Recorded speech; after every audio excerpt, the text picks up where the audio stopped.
வணக்கம் பக்தர்களே, நான் அம்மா பேசுகிறேன். மார்ச் மாதம் 19/3/2026 இன்று 11ஆம் நாள் பூஜை. காலையில் அம்பாளுக்கு வண்ண கோலமிட்டு பால் தீர்த்தத்தால் அபிஷேகம் செய்து பூஜை தீபார்த்தனையுடன் மிக சிறப்பாக நடைபெற்றது.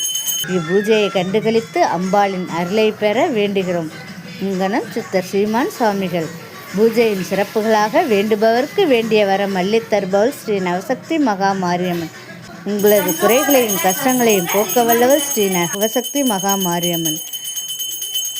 தனந்தரும் தனங்கல்வி தரும், ஒரு நாளும் தளர்வரியா மனந்தரும், தெய்வ வடிவம் தரும், நெஞ்சு வஞ்சம்லாம் இனந்தரும், நல்லனை எல்லாம் தரும், அன்போர்க்கே புங்களால் அபிராமி கடைக்கண்களே, சர்வ மங்கள மாங்கல்யே, சிவ சர்வார்த்த சாதகே, சரண்யே திரியம்பகே தேவி நாராயணி நமஸ்துதே. ஓம் சக்தி பராசக்தி, ஓம் சக்தி பராசக்தி, ஓம் சக்தி பராசக்தி.